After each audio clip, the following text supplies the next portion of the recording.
Dans le cadre de l'objet du mois, nous allons vous présenter aujourd'hui la maquette des usines municipales de Colmar telle qu'elle apparaissait en 1950 et nous la devons à deux agents de la régie, Frédéric Sommer qui l'a conçu et Thierry Ancel qui l'a restauré avec beaucoup de soin. Une partie importante de ce site est occupée par l'usine de production de gaz.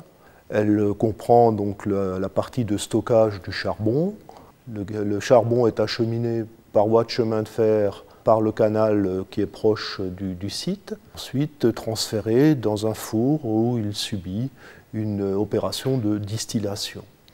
Les fumées qui sont récupérées sont ensuite traitées pour les débarrasser des impuretés et le rendre ainsi propre à la consommation domestique. Le site produit également des dérivés comme le goudron, le coke qui permet aux ménages colmariens de se chauffer et du benzol qui était très prisé à l'époque pour faire fonctionner les poids lourds.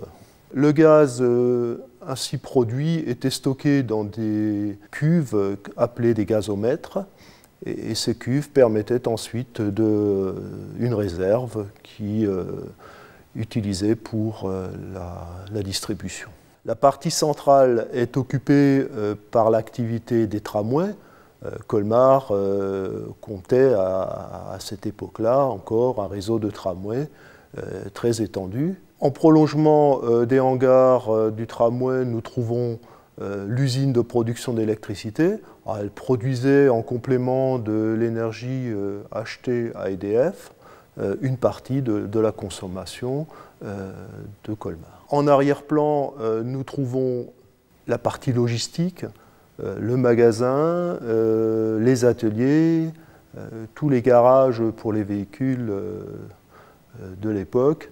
Les bâtiments administratifs ainsi que la villa du directeur général donnaient directement sur la rue des Bonnes Gens et bénéficiaient du seul cadre de verdure de cet environnement qui était prédominé par la poussière du charbon et les fumées issues de la production.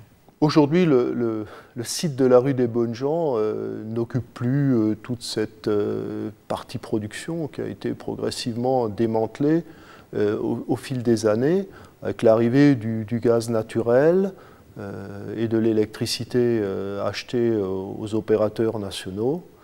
Et sur le site ne subsistent aujourd'hui que quelques bâtiments, les bâtiments administratifs qui aujourd'hui sont encore occupés par le personnel. Tout le reste a pratiquement disparu et les vestiges de cette épopée industrielle des usines municipales de Colmar ne subsiste plus grand-chose.